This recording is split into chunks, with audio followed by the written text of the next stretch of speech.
Today, I'd like to tell you about our sponsor, Swan Private. Now, you know from listening to this show that our money is broken.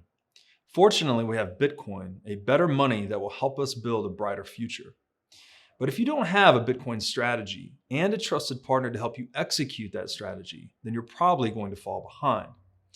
Now, I've known the Swan Bitcoin team for years. The Bitcoiners at Swan are mission-driven and have deep expertise and respect in the Bitcoin space. In my opinion, this is the team you want on your side. Today, I'd like to highlight Swan's Private Client Services division, which guides high net worth individuals and businesses around the world toward building and preserving wealth with Bitcoin. So visit swanprivate.com and learn how this concierge service gives you direct access to your dedicated Bitcoin advisor by phone, messaging, and email. Swan will guide you on complex areas such as self-custody, or you can choose to hold your Bitcoin through Swan with one of the largest US-regulated custodians. So, make your first purchase with Swan Private and get $100 of Bitcoin. Just tell them that I sent you.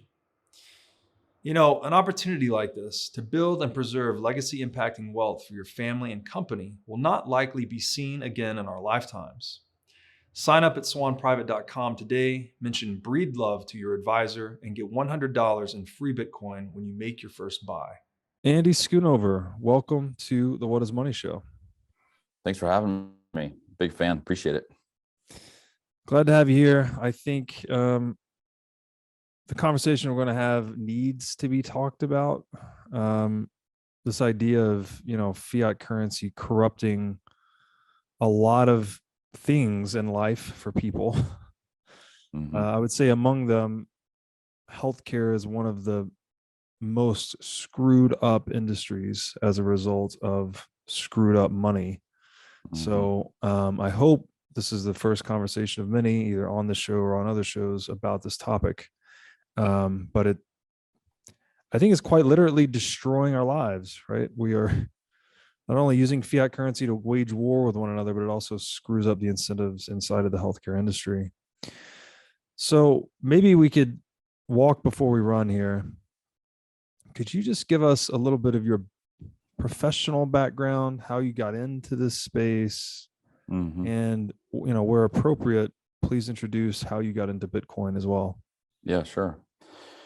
So, interestingly, it was out at Stanford back in 2005, 2006. I don't know if you've ever seen The Social Network. Yeah. There's this subplot in that movie around Zuckerberg going from Boston to Silicon Valley. So I forget the guy's name who's trying to get his dad to give him $16,000 or $18,000 to pay for this house for the summer. Well, the house that they rented in the summer was my house.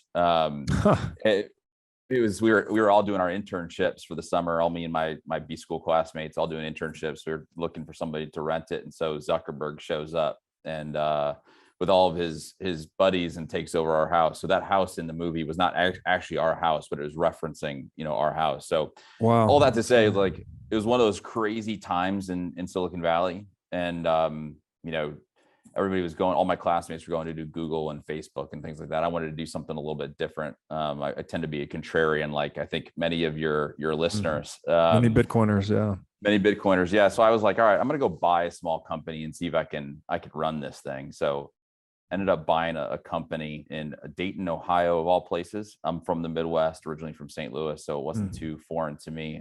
Really actually enjoyed the town. And it was a healthcare company. We were doing remote patient monitoring. So we were monitoring blood sugars and weights and things like that out of the home. So if you have diabetes, your blood sugar spikes, we would see that information. One of our nurses would call you and say, hey, Angie, your blood sugar is spiking. Let's figure out what's going on with you. So trying to use that data to keep people from going into the hospital. So I was selling that into health plans because the health plans are the folks who have the chronic conditions. And we were, saving a ton of money for these plans by keeping these people out of the hospital. So that was my introduction to healthcare. Sold that company to a private equity firm, and as such, I lost health insurance because most of us get health insurance through our employers, 50%. So $4 trillion industry, healthcare. 2 trillion of it is being paid by employers for their employees' healthcare. And so I went on to healthcare.gov, not knowing any better. I thought it was my only option. Many of your listeners probably have healthcare.gov, plans.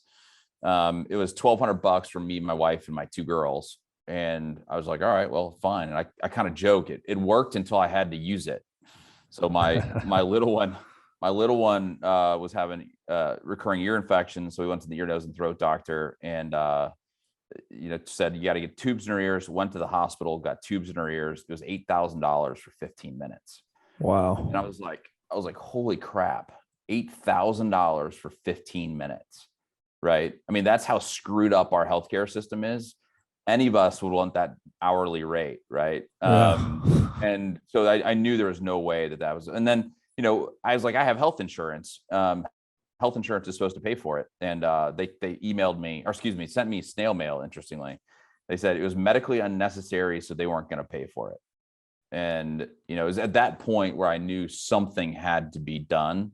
Wow. But that was really kind of my intro to healthcare, is getting screwed by, my health insurance plan over tubes in my daughter's ears.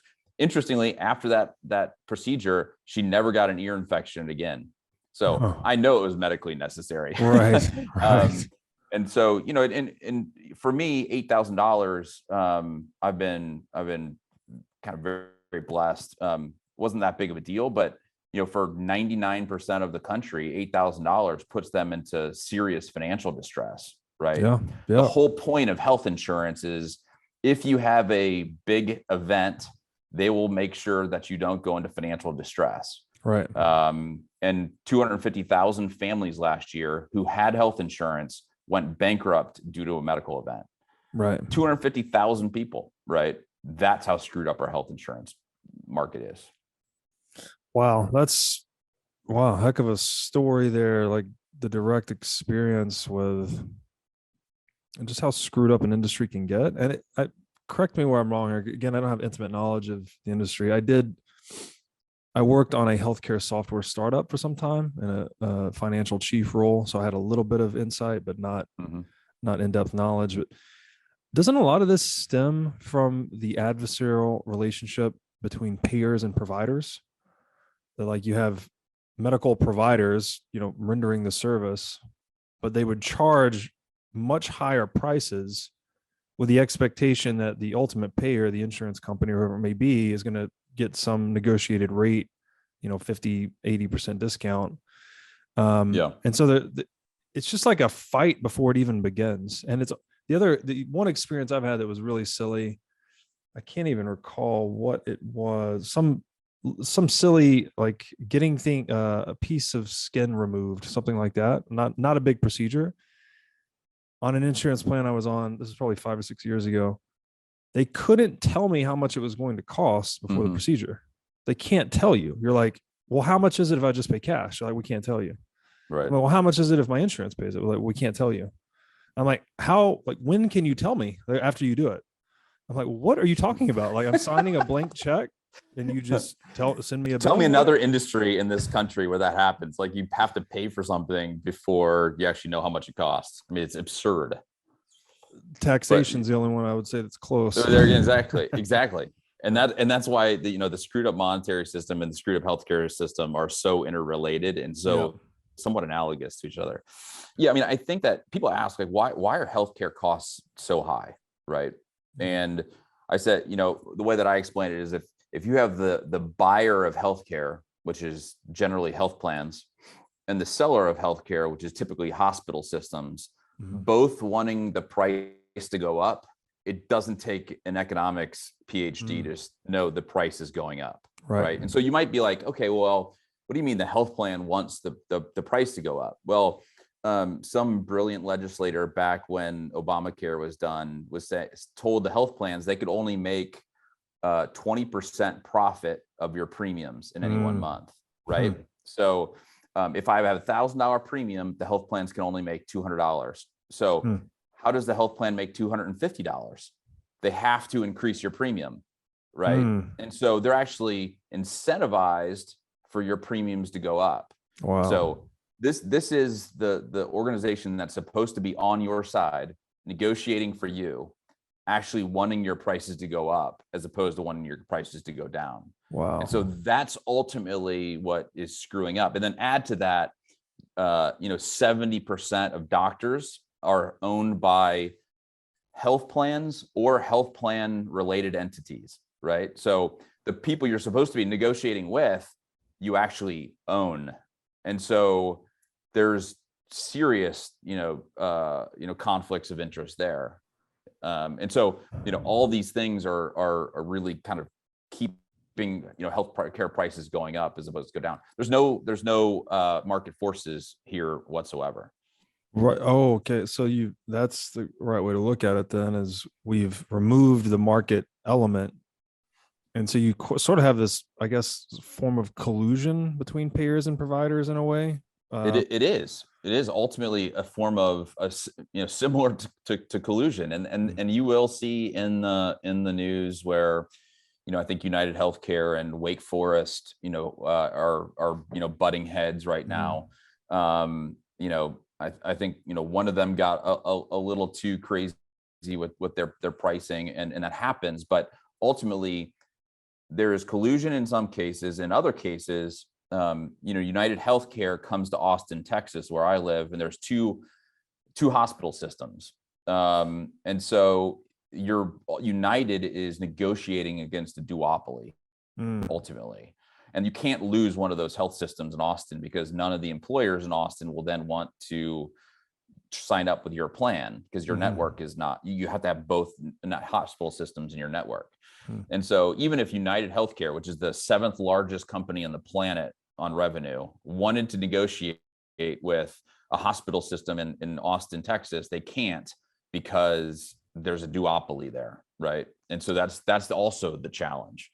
So when you say duopoly there, sorry to interrupt, but you mean legally mandated duopoly, something like that?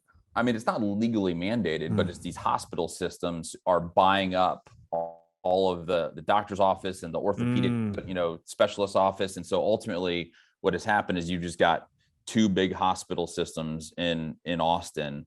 And, the employers, if you're an employer in Austin, you want your employees to have access to both health systems. And so if United came in and tried to reduce the rates on one of the hospital systems, they have no power to do that. They have no negotiating power to do that, because the hospital systems are like, fine, if you want to lose me, then you're screwed in Austin, right? And so, so United and the systems are kind of like, okay, just raise the prices a little bit, but not too much. There's no downward pressure on pricing. Wow.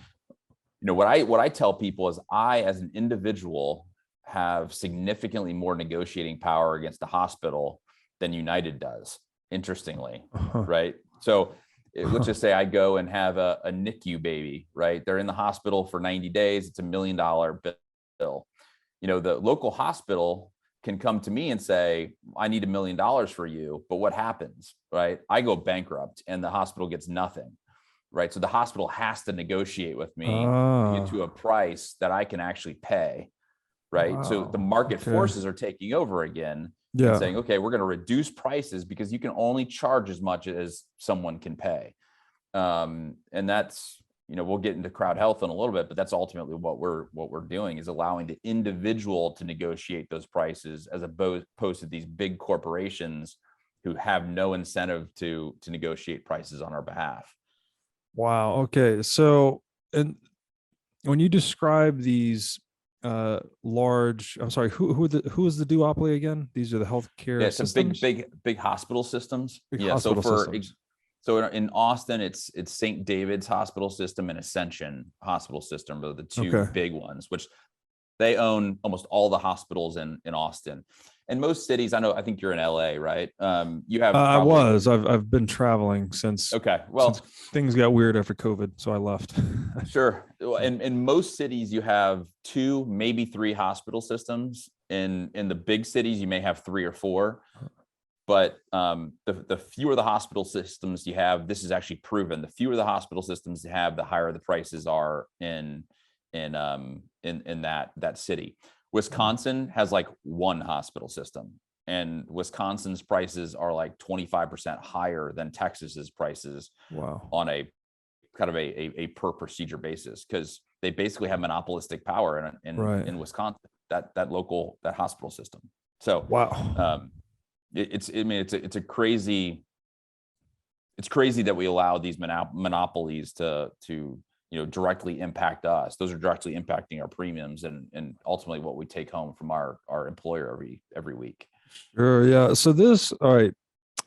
I know that fiat currency drives centralization in a lot of industries because, it's kind of like this game dynamic of get too big to fail or die trying. Right. Because once you're at that level, I mean, that's the holy grail. If you get too big to fail, the government bails you out every time. That's the finance industry.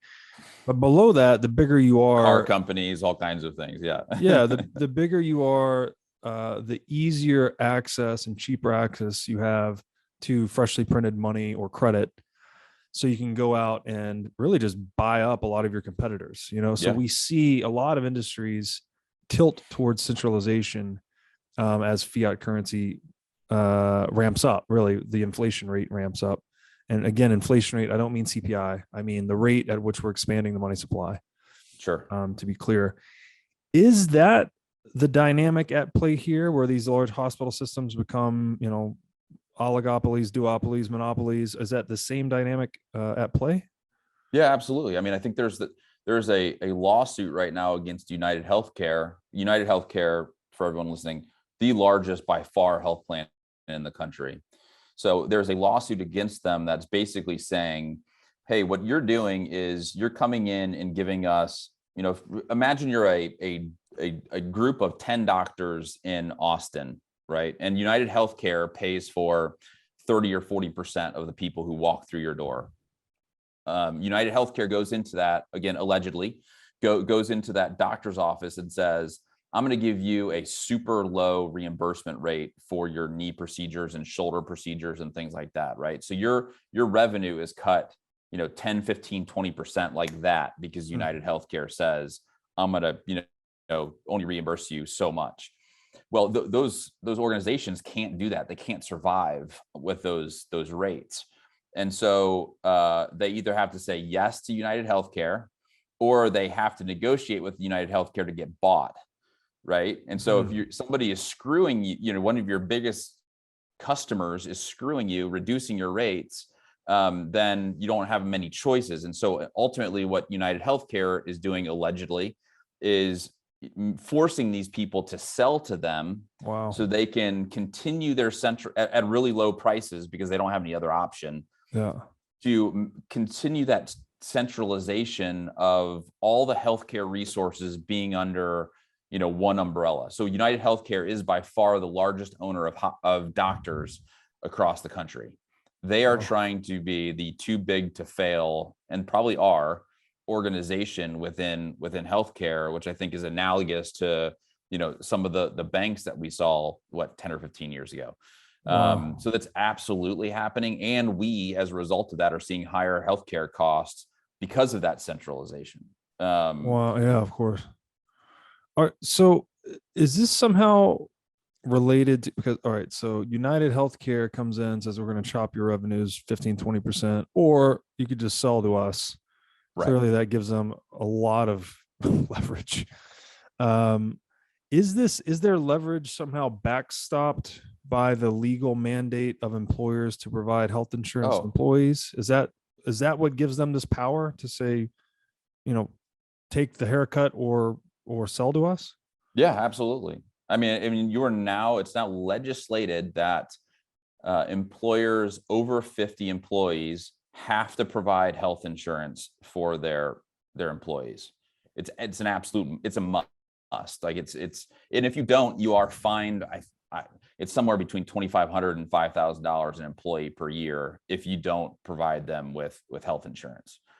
Wow. So it is mandated by the U.S. government that's and I'm one that says, like, you need to bifurcate health insurance from your employer, right? Because there's also a situation here where we have millions of people. The Rand Corporation came out and said that something like 2.5 to 4 million people in the United States only are with their employer because of health insurance. It's almost enslaved to your organization because you can't get health insurance Right. outside of your organization Yeah. because it's too expensive. Because then right? you're at healthcare.gov, right? Even if it's And not when too you're on expensive. healthcare.gov, and it's, What did you say crap. earlier? It works until you had to use it.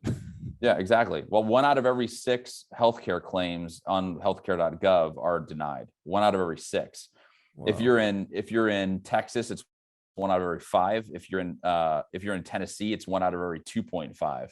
Wow. So that is, if you go to the doctor, there's a 1 in 2.5 chance, if you're in Tennessee, that claim is going to get denied.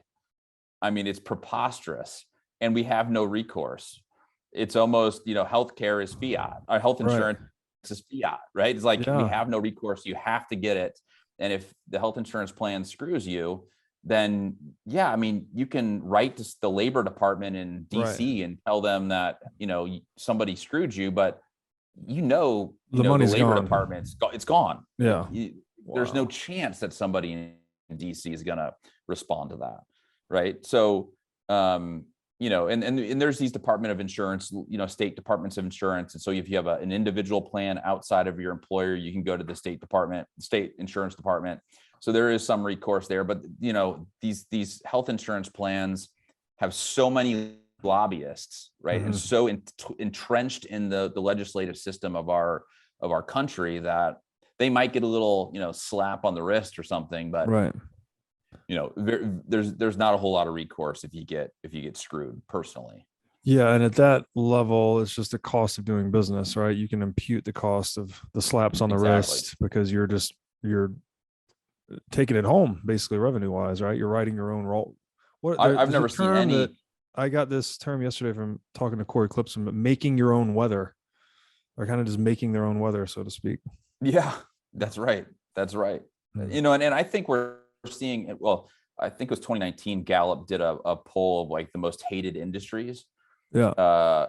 Government was number 1. Yeah. Health insurance was 2. Pharma was 3. Yeah. Right. I was like, if you and I had no idea what that poll outcome was, I bet you we probably could have come up with the same 3, right? For sure. I mean, people are getting pissed off, and similar to what we're seeing with the monetary system, people are getting pissed off that, we're seeing inflation, we're getting overtaxed as such, and now people are doing something about it, and we're seeing the Bitcoin community take the lead in that. I think, we'd like to take the lead in healthcare, and because I think enough is enough, and people are getting pissed off enough that there is really a viable business model here for a true alternative to the broken system. So it seems like, I mean, it's not even an analogy. It's almost like the healthcare system has become an extension of the tax system, because if you're going to get these things done that are clearly medically necessary, you don't go to the doctor unless you need something done. And then it's a gamble, right? You don't know, like, you pay for the thing, I'm going to get reimbursed, or maybe your insurance says they pay for it, and then you get a letter a few weeks later saying they didn't pay for it. I mean, how is that any different from a tax? Because you have no recourse, right? Once the money's gone, it's gone. Totally. Yeah. I mean, I think that it was a tax, 5 or 6 years ago, where under ACA, Affordable Care Act, you were required to get health insurance, right? And so ultimately that's a tax on you. And the Trump administration, turned that. There's now 5 or 6 states that have still had that mandate, but in those 5 or 6 states, including California, it is required that you have health insurance, which is just ultimately a tax, right? And it's the largest tax on the middle class by far. I mean, you're paying more for health insurance for a middle class family making greater than $75,000 than you are paying taxes. Like, it's cost you more in healthcare than it does the taxes that you pay, on a $75,000 to $100,000 annual salary. Wow. Yeah, I went through sort of a similar thing where I left corporate America, basically had the whole padded healthcare package. And then when I started my business, just went out on my own, I had to go and get my own thing. And for us, it was really frustrating because we're a very healthy family. We don't go to the doctor. Like, I stay as far away from the system as I can, try to be really healthy and all that. But you feel obligated to have at least catastrophic coverage, right? If something, God forbid, catastrophic happens, you don't want to have $1 million bill show up. You want insurance. But man, it was so difficult for me to find that. And the process, I mean, we're still paying way over, I think. I mean, the amount we pay for insurance, and we literally don't use it at all. It's just in case of that catastrophic event, I think seems really too high. But the other thing that really caught me was how involved the onboarding process was. I mean, it was hours of talking to this. They're reading you all of this legalese over the phone, and you have to sign all these forms. It was just very high friction, to say the least. So high friction, low value is how I would describe my experience as a customer. And what many times, right? Like, I'm sure when you were looking, you found this too. It's like you have to pay $20,000 or $30,000 before the health plan will pay anything. Right. Between your premium, I think mine was like $7,500, my deductible, $1,200 a month, right? Which is like more than $14,000 a year. And then I had a $8,000 deductible, something like that. So I'm $22,000 into paying for my healthcare before the health insurance has to pay a dime. Right. Yeah. That doesn't make sense to me. Yeah. And then by the time you pay all that, then they have a decision. They can say, well, we'll pay it, or no, we won't pay it. Right. Yeah. I mean, right. That's where you're like, give me a break. And, I'd say that the only people that hate it worse than the consumers are the actual doctors. Because the doctors have to, pre-auth all of these procedures. They're typically talking to somebody at the health plan that's sitting in front of an Excel spreadsheet, as opposed to really understands medicine. And so you can imagine a doctor talking to, an Excel spreadsheet, junkie, like that conversation doesn't go well. Doctors spend about 30% of their time dealing with health insurance plans. Right. What in the world, man? And so it's like, what if they had 30% of that time back to take care of their patients, right? Which is what they're trained to do, not talk to health insurance plans. So, we've ultimately kind of come up with a system where it's like, hey, give them your credit card. That's it. You don't have to pay, you don't have to worry about health insurance plans. You don't have to worry about billing health insurance plans, all this kinds of stuff. And, there's got to be a way for me as an individual to be able to do this without an insurance plan between me and my doctor, right? Yes. That's ultimately what we think is the right solution to this. Yeah. There's nothing incremental here that's going to fix the system, right? There's too many perverse incentives. Yeah. There's too many people being fed by the $4 trillion that's being spent. And so, somebody had a quote around like, it's hard to convince somebody of something that will impact their ability to put food on the table. Yes. It's something like that, right? Blindness. Like, yeah, exactly. Yeah. So there's just too much, too many people, eating the good food that's being provided by the money of health insurance and related industries to really change this incrementally. It's got to change significantly. Yeah, it's a systemic issue, right? Rooted in the nature of fiat and fiat currency itself. I would add to the incentive blindness. That's the same reason I think these PhD economists and central bankers don't understand Bitcoin. They're right. They're incentivized not to. It puts food on their table to toe the party line, so to speak. If Bitcoin is real and successful, they're out of a job. Right. Exactly. Like it's hard to root for something that's going to put you out of a job. Right. And it's just, true biases there that impact, monetary system and healthcare, very similar. Yeah. So I wrote this piece a couple of years ago. It was an open letter to Ray Dalio about Bitcoin. And one of the segments in there, it's a long piece, but I did some research, was the explosion. This is since 1971, the explosion of health administrators, the ratio of administrators to health providers. So, paper pushers to doctors, basically. And it went absolutely bananas. It used to be, I don't recall the exact numbers, but it was somewhere like 2-to-1 administrators per doctor, something like that. 50 years later, in 2020, it's like 1,200-to-1 or some massive, insane number. Yeah. I'm like, how many paper pushers does it take for a doctor to sit down with a patient and give them some health protocol or modality? Like, do we really need 1,200 paper pushers behind the one doctor? This is all just, I think, I mean, again, post 1971, it's a consequence of government intervention. So that is the systemic root of this, right? Is the government intervention in this enterprise. Yeah, that's totally right. I mean, same thing in the 1970s, there's the HMO Act, which allowed for your current, modern day health insurance. And ever since that day, right, prices have gone, through the roof, and it's to pay for these administrators. And most of those people are related to, to insurance. My cousin's a urologist. He said, hey, he's got 8 billers to every doctor that he has. Sorry, 8 administrative people, 4 of which were just insurance billers to every doctor that they have in their office. Wow. And I'm like, holy crap, how much administrative BS is getting eaten away? And so that's why I was like, man, you take health insurance out of it, you cut, all of that out of the system.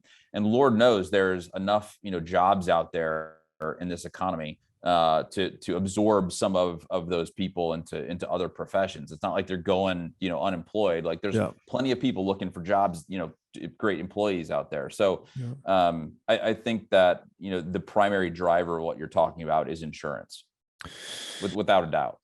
Yeah, it makes sense. And then again, just back to like you said with the doctor earlier, spending 30% of their time dealing with those admins. I mean, that's not only is it non-productive, it's anti-productive.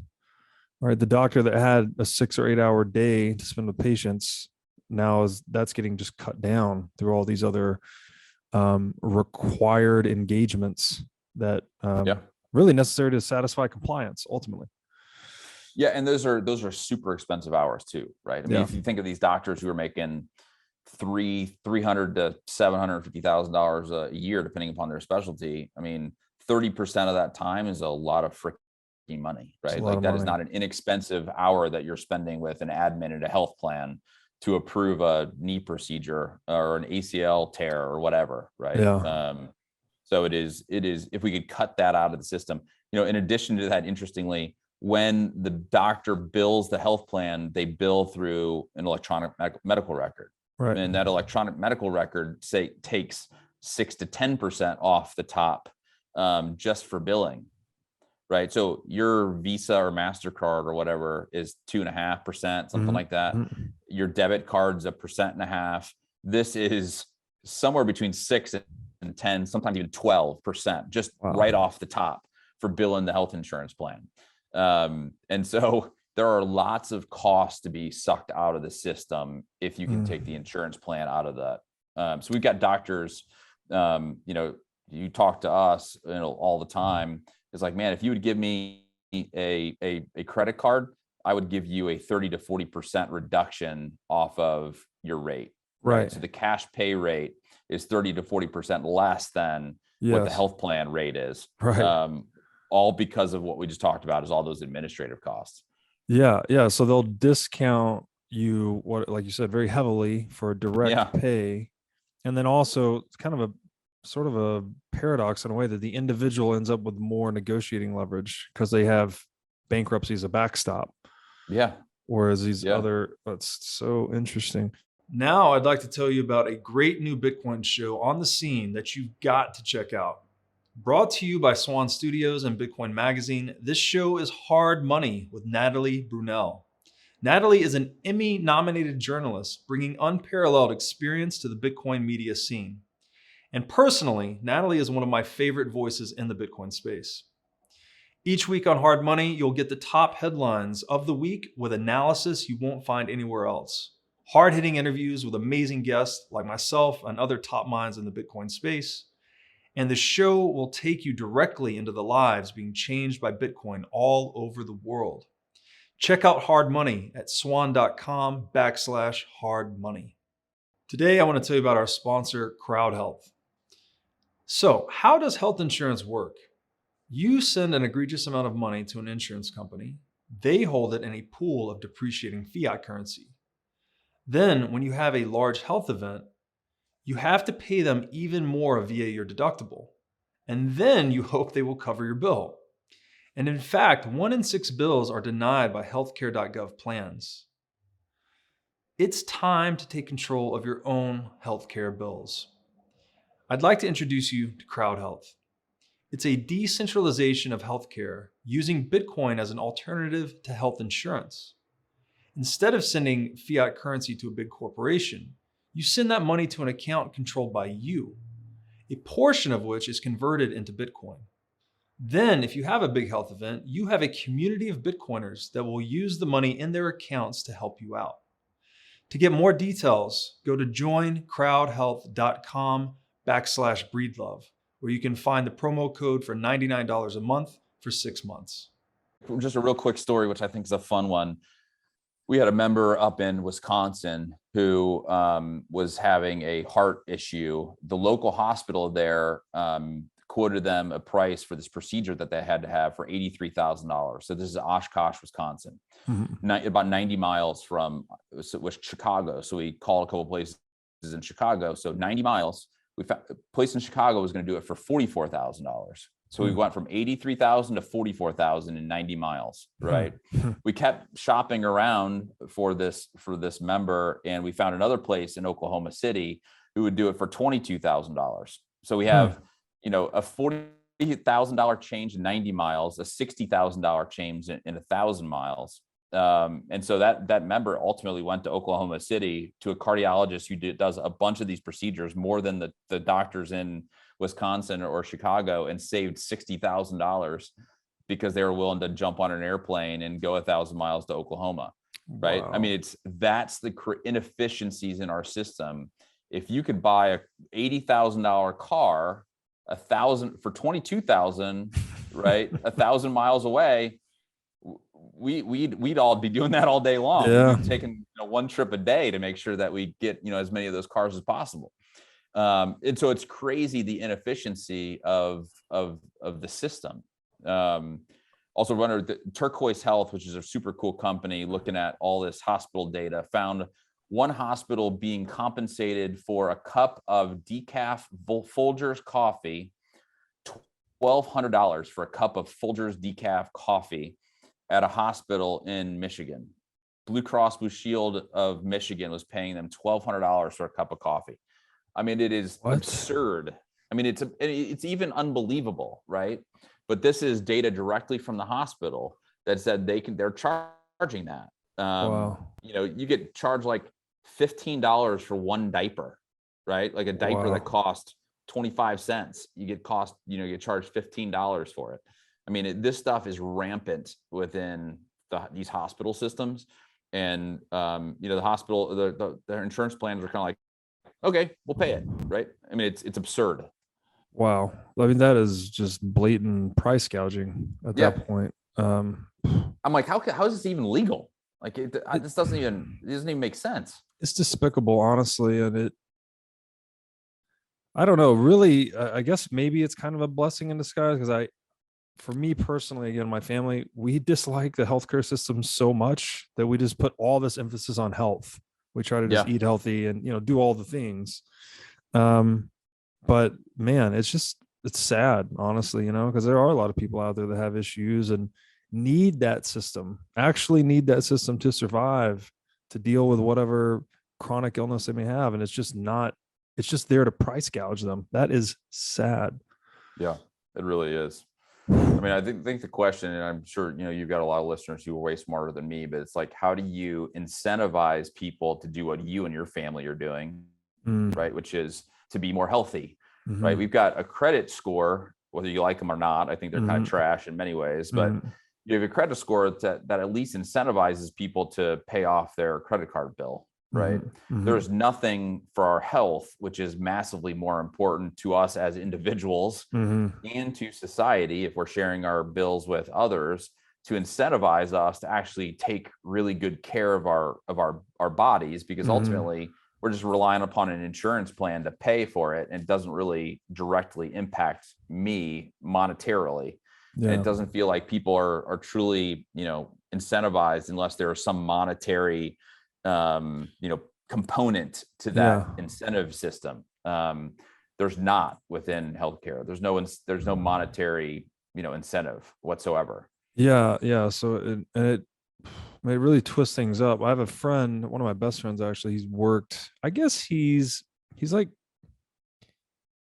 I don't want to say IT guy because he would hate me for saying that, but he oversaw a lot of the informational back end for these health systems and doctors and whatnot. He implemented EMRs and whatever. He handles all that. And he would always tell me that it's not healthcare, it's sick care. Oh Like yeah, for the sure. incentives are to keep people sick and dependent on the system, not to have people get healthy. And that's scary, man. That's really scary. I had a podcast with a guy who's a former physical therapist. And he's like, look, I feel like I have a pretty high integrity, but I have an incentive when somebody comes into me for physical therapy that they actually take longer to recover because they see me more often than shorter. Like it is just the monetary incentive system that's in place, just as a result of the way that our system is set up. The other thing too, we talked about was, for an ACL tear, for example, you should only need 12 to 15 physical therapy visits. If you really take care of yourselves and you do all the exercises. The average is like 35 because people don't do what they need to do at home outside of the physical therapist, but they're not paying for that extra, 15 or 20 visits at 100 to 150 bucks a pop. There's no monetary incentive for them to do that. And so they don't. And so for me, it's like, can we have like some kind of health scoring system, right? Like the Breed Loves, right? You guys are all healthy, right? And what if you, because you are healthy, could actually get a better rate on your healthcare than the person who, is 350 pounds and, doesn't eat right and doesn't exercise and doesn't do all of these things.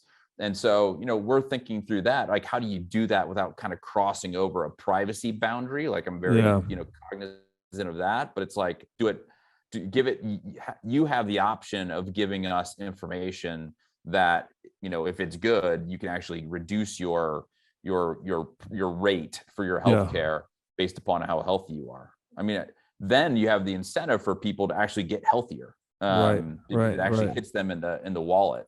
And that's where I think, ultimately something like that needs to happen. No, that makes a ton of sense. I'd love to learn more about that. Let me ask you this question that's always bothered me too, is what's the deal with this in-network, out-of-network on every plan? It's like, that was always something I ran into. Even like when I had my corporate healthcare, I bought the plan. It was like the nicest plan we could find on the market, basically. I was on the executive plan too. We had different tiers. And I still ran into this issue. Like, oh, you can't go here, go there. Go here, don't go here, go there. I'm like, what is this? It's one of the biggest complaints that people have, right? Is they wonder like, okay, is my pediatrician or my OBGYN or my primary care physician in network or out of network? And so as I was mentioning earlier, United Healthcare comes into Austin and says, I've got to build a network within Austin of hospitals, primary care physicians, specialists, all of these people. And so whoever accepts my rate in Austin, Texas will be a part of my network. And so that's why they have to have both hospital systems, is because the employers want their employees to have both hospital systems in network, or else you're paying egregious, fees if it's out of network. Right. So the way that your health plan is set up is typically your deductible, which can be anywhere from, a couple $1,000s to $12,000, $14,000, is typically only for in-network hospitals and primary care and all that kind of stuff. If you go out of network, it does not apply to that deductible. So everybody wants to stay in network. The problem with that is that, I literally can go to an in-network hospital. Let's say I break my arm, right? I go to an in-network hospital into the ER. Those ER doctors typically are not employed by the hospital. They're employed by a third party who may or may not be in network.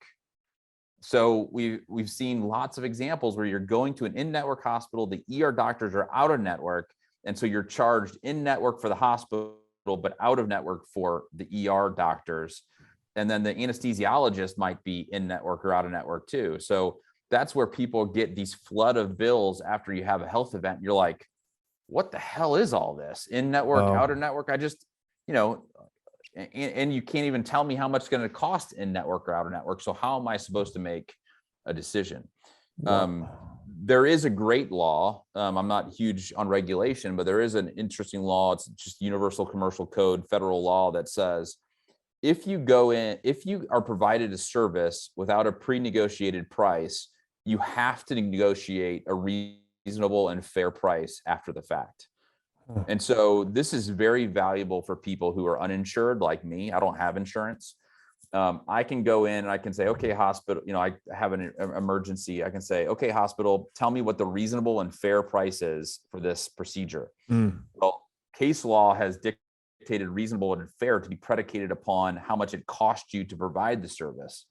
So hospitals don't have a clue how much these services are costing them, and therefore they will negotiate with you. They're like, I don't want to do that, brain damage. I got to pay some Bain consultant or something like that to figure out how much it actually costs. And so hospitals will negotiate with you, and we're seeing, 60, 70, 80% reductions in ER bills because the hospitals have to negotiate. And oftentimes they spread them out over a long period of time, right? So let's just say I have a huge bill, $100,000. I typically can get that down to $20,000, and they'll do it over a 2-year period, right? So it's $1,000 a month for 2 years.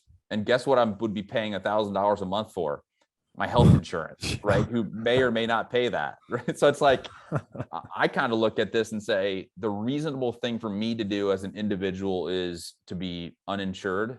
Then I'm in a part of a community called CrowdHealth where I have other people in this community. Whereas if I have a health event, and it's a big one, then I actually can go to them and say, hey, can you help me with this health event? And if they have a health event, they're going to come to me and say, hey, can I help you with your health event? So it's not insurance, but it's more of a kind of a community-based approach of taking care of healthcare, which we've been doing for thousands of years. It's kind of like Back to the Future a little bit. It's bringing back the community piece of healthcare, and so that's how I pay my bills. It's so interesting how Bitcoin does inspire this return to traditional values across a lot of different dimensions, but this is a new one actually. This getting back to this old communal model of healthcare is interesting. Before we get into CrowdHealth though, so let me ask you one more thing first. So I've read this somewhere that health events are among the number one causes of bankruptcy too, right? Makes sense, right? People go in with a broken arm, they end up with $100,000 bill or whatever it is. Like, yeah. I think the other stat I would call out here that I read, I think about a year ago, the majority of U.S. households were not able to come up with $400 for an emergency. Yeah.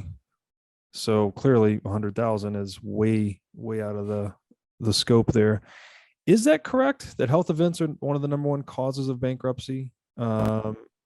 And if so, okay, is that accurate? And then we'll go to the next question. How about that? That is accurate. So what's happening, right, is that healthcare costs are going up. And so these health plans have a decision. They can say, okay, I'm going to raise your premiums, or I can raise your deductibles, right? The deductible is the amount that you have to pay before the health insurance plan pays, right? So if healthcare costs are going up for you, they either have to raise your premium or raise your deductible. What we've been seeing is that deductibles have been rising. I think they're on average now like $5,000 per family, 5,000-6,000, something like that. And so when you have a health event, the deductible is the amount of money that comes out of your bank account before the health plan will pay anything. Right. So if they're at $5,000, a broken arm, is $5,000. Your kid falling off your bike is $5,000. Like anytime you walk into the ER, it's going to be several $1,000s. Yeah. And so people are not paying attention to how much their deductibles are and don't have enough cash in the bank to pay for their deductible. But you are obligated to pay that before the health plan will pay, because you've got a contract with the health plan. The health plan's got a contract with the hospital, and therefore you are obligated to pay the hospital that deductible. And it's putting people into bankruptcy ultimately. Wow. And that's a sad state of affairs. Like I mentioned, 250,000 people last year went into bankruptcy, even though they had health insurance. Like it's a crazy thing. And I think there's it's something like 50% of people have healthcare debt on their credit cards. Wow. Or 50% of people who have health insurance have medical debt on their credit cards. And one study said it could be up to $1 trillion of medical debt is hanging out there from U.S. citizens. I mean, that's a crazy number. That's a lot. I mean, Wow. that's a lot of dollars, and that just tells you how screwed up our healthcare system is. But we've seen inflation in healthcare expenses for 3 decades, and that's ultimately what's going to happen to more than just the healthcare space if we continue to see the inflationary upward rising that we've seen and will continue to see.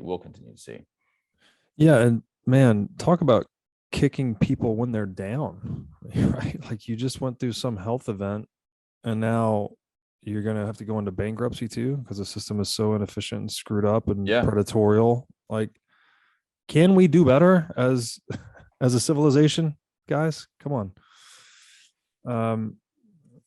Anyways, so all right, I think we've only been doing this for a short amount of time here, but I think we've highlighted some of the shortcomings of the healthcare system, to say the least. I know this could probably be an equally long conversation, but maybe you can make this nice and succinct for us. 2-part question, actually. How did you discover Bitcoin and get into Bitcoin? Yeah. And how did you connect the dots to see that Bitcoin can actually help fix some of this mess? Yeah. So, my first hearing about Bitcoin was a decade ago. And I kind of made a joke with my friend, not a joke, I was serious. I said, hey, this being the contrarian, I said, there's gotta be something happening here. This Bitcoin thing is really, really interesting. I dig it. I'm just going to put $10,000 into Bitcoin. I think, it was at 200 or 600 or something like that. It was back, a decade ago. So I probably will get it wrong a little bit, but it's somewhere in that 200 to 1,000 range. And he's like, man, that would be the dumbest $10,000 that you've ever spent. And I don't know what that would be, worth today, but a lot of freaking money today if I had made that trade. Fast forward a decade, and I actually am friends with Jimmy Song, who I think and I was having breakfast or lunch with him, his ribeye, and that's it. That's all Jimmy eats is ribeyes. That's why it's so healthy. Yeah, exactly. And I was telling him about this company that I was starting, CrowdHealth, and I said, one of the problems we have with the healthcare system is that you give money to a health insurance plan every month, right? And they keep it in this big pool of dollars that is just melting, right? Like these dollars are becoming less and less valuable, and they got a big monster pot of it. They call it the risk pool. And I said, we got to figure out a way to do that that's more efficient. And he said, well, why don't you instead of holding that in dollars, why don't you hold it in Bitcoin? And he's like, if over any kind of decent period of time, you will get appreciation of that as opposed to depreciation. And so you'll get actually a depreciation of healthcare costs as opposed to inflation of healthcare costs. And I was like, man, that's beautiful. I love that. And so this is about a year ago, and I started investing in Bitcoin myself about a year ago. Just finally got him into I was the one of those like elementary school Bitcoiners, right? Go to Coinbase, buy it on Coinbase, let's sit it on Coinbase. And I just recently have gotten that transitioned over to, cold storage. And so I'm now making the little steps, but I was looking at my business. I said, man, instead of people, putting in dollars and keeping them in dollars, why don't we convert those to Bitcoin and let that appreciate? And that ultimately is going to lower their healthcare costs. I think if Bitcoin goes to 30,000 or 29,000 or whatever it is today to 500 or 600,000, which I think we all do over a reasonable period of time, if you invest your dollars in Bitcoin as opposed to sending premiums to health insurance companies, I think you may never have to pay for health insurance again. Right. Wow. And that's where I think this gets really exciting. Stop paying health insurance premiums. You'll never see them again. Right. Invest in Bitcoin instead. Use the appreciation of that over the next, decade to pay for your healthcare expenses for the rest of your lives. And that's what I get excited about. Wow. And so that's what we're allowing our members to do at CrowdHealth is buy a little bit of Bitcoin every single month. That's going to accumulate in value, both just because you're putting more dollars in, but also because the appreciation of Bitcoin. And that is going to be your pool of capital, your individual pool of capital that you can use for health insurance when you need it, right? You're self-insured, you're insuring yourself through Bitcoin. Wow. And that's the way that we're doing it. And, I just think it's a way more effective, efficient way of doing things. And, like I said, we got a bunch of people, thousands of people who are in this little community. And if you have a really big event, then there's other people there that'll be able to help you. That'll kind of crowdfund those bills for you. And so you can add market forces by paying, with a credit card, or paying. Ultimately, we want to pay in Bitcoin, pay in Bitcoin as opposed to dollars. And you bring market forces into the system. And I think it's going to change the system ultimately. Wow. And that's the kind of the bigger vision. Wow. Okay. So interesting. That's at least one angle on how Bitcoin can help fix all of this. About one that you're pursuing in your role at CrowdHealth. I don't know if we said it at the top of the show or not, but you are the CEO of CrowdHealth. What is CrowdHealth? So it doesn't sound like it's insurance per se. Sounds like you mentioned earlier, it's kind of a reversion back to this communal model. What is it? Can you unpack it for us? I mean, I think ultimately my philosophy here is that, like, for thousands of years, if something happens within a community, the community members are responsible for each other, right? I think there's biblical context for that. I think that it's just over and over and over that you see that. And then the government has now gotten in between us and our community members, right? If I drive down the street and I see somebody on the side of the street, there is ultimately this thought that enters your mind that's like, why isn't the government taking care of them? Because the government has stolen some of that responsibility from us as just human beings. And so I think we as humans have become less generous, less empathetic, all these just core, I think, God-given emotions that the government has just stolen. And so I was like, man, health insurance is doing the same thing. If somebody in your community got sick, you would be over there to help them. You would take them, chicken noodle soup. You would, get the community doctor to go over there and help them. If they had to work to do, you would help them with their work so their family would be able to still, be fed. Like, that is such a core component of our human nature that I think government and now health insurance plans are taken from us. What if we can build a community, and in our case, a community of Bitcoiners who, if somebody got in trouble and had a really big bill, somebody had a NICU baby that was $1 million, why can't we as a community help that person with that big, huge bill, right? They'll pay as much as they can, but we can help them if they need help, right? And so ultimately, CrowdHealth is, you're putting money into an account every month. It's converted to Bitcoin. Most of it is converted to Bitcoin, 75%. It is yours. 25% is held in fiat just for liquidity purposes. We ultimately don't want you to sell your Bitcoin. If somebody in the community has a big health event, we're going to reach out to you and we're going to say, hey, Robert, Andy's got a big health event. Would you kick in $25 to help them out? And you can say yes, or you can say no. It's totally voluntary. And if you say yes, then we transfer $25 from your account of fiat, from your account to their account. They now have enough money to pay for their child's, NICU baby, or, falling off her bike or whatever. And so that's how it works. And so we're just kind of a software overlay, a platform overlay of all these people that have their own accounts. It's their own Bitcoin account. It's their own, FDIC insured account for the fiat. It's all of theirs. It's not ours. If at any point you want to leave CrowdHealth, you take it with you. So if that Bitcoin goes from 39,000 to 390,000, 100% of that appreciation is yours, not in insurance companies, right? And so it's a totally different way of thinking about how to pay your healthcare bills.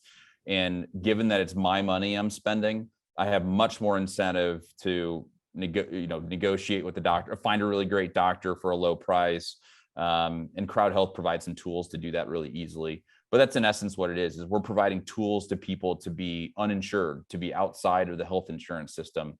And now we have thousands of people who have joined us to do this. So it's a pretty cool thing.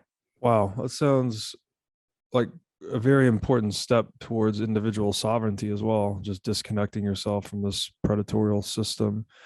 Are those communities geographically centered, or is this just all one large community under CrowdHealth? Yeah, we have a couple of different communities. We have a, kind of our legacy community, or our founding community, let's say, that's the first one. We've recently peeled off a Bitcoin community. So it's, just Bitcoiners who are sharing with each other. We'll have some other communities that pop up. But we're going to keep them small, big enough so that we can viably take care of healthcare bills, but small enough so there's still a community. It is geographically diverse. We might start doing geographic, communities, but right now it's more affinity groups than anything else. So we're going to open up a trainer account or a trainer community. We call them crowds, a real estate agent community. So we're going to have a number of these communities that all share expenses with each other. Very cool. And by the way, just like if you're in the Bitcoin community, like if you think about that community, they generally tend to be more personally responsible. Yeah. So our average age is in the mid 30s. The BMI is like 4.5 points lower than the national average. It tends to be 65% men, 35% women. And so we just have like a generally healthier, low cost group. So if you think about the healthcare cost of the entire group, it's going to be substantially lower than the national average. So you're going to save, a ton of money. Yeah, that makes sense. Wow, super cool. Very original. Not something I'd ever thought about before. What is the grand vision for CrowdHealth? Like, where do you see this ultimately going? I guess in terms of the business itself, but also its impact on the industry. All this mess we talked about earlier. How do you see it impacting or helping clean some of that up? Yeah.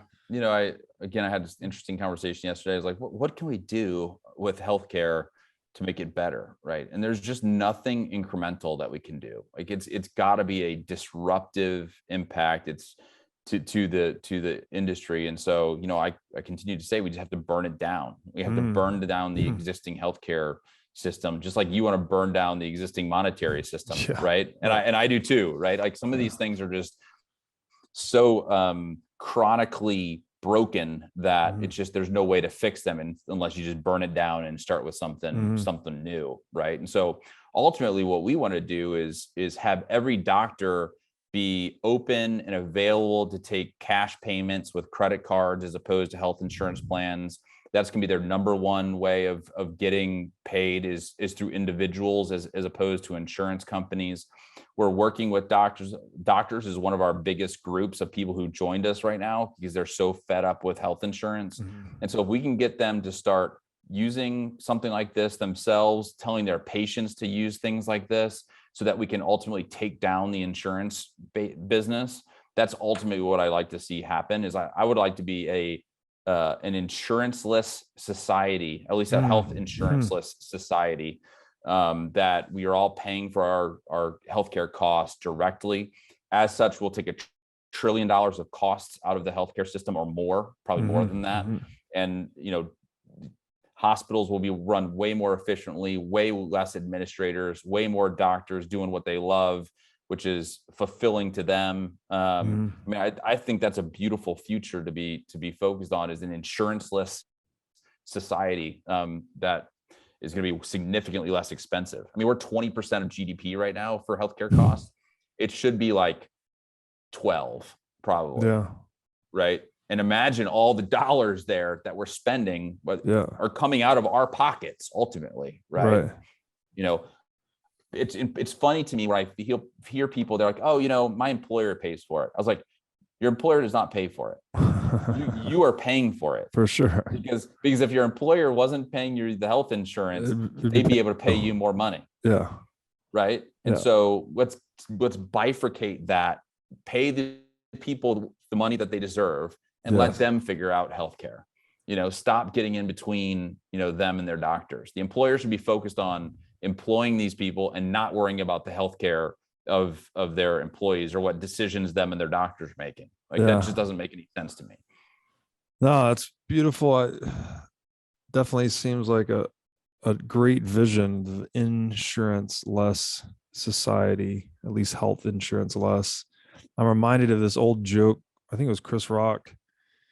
He said, if insurance is when you pay money to someone in case shit happens, in case that shit don't happen, shouldn't you get the money back? Yeah, exactly. It seems like you're kind of working towards something like that. It's more direct, it's more economic, and frankly, just gets the scamminess out of it, right? The fact that healthcare is a giant scam, that's really disheartening to me, because it's like the one industry you would hope is really about helping people, because you're only going into that healthcare system if you really need it, right? That's what healthcare is. Like, things aren't working for my body or my mind or whatever, like, please help me. The fact that you have to walk into this gauntlet of scams today for the people that are seeking help most, that is very upsetting to me personally. So yeah. And it's the doctors, the nurses, those people are, everybody I've met are fantastic and awesome. And this is not their issue. It is ultimately a governmental issue. They put these hospitals, they put the health plans within this box, and they're trying to maximize profit within the box that the legislative, the federal government has put them in, right? And so I don't think necessarily they're awful people, although there are awful people. I don't think they're generally awful. It's just they're trying to maximize profit within this box, right? Yeah. Which is just what we are going to do. And it's ultimately the government that needs to get its nose out of our health and let us take care of our own healthcare. Yeah. So right now we've got our employer, we've got the government, and we have the insurance plan between us and our doctor. Like, let's take all those people out and let me and my doctor make a decision for myself, what's best for my health.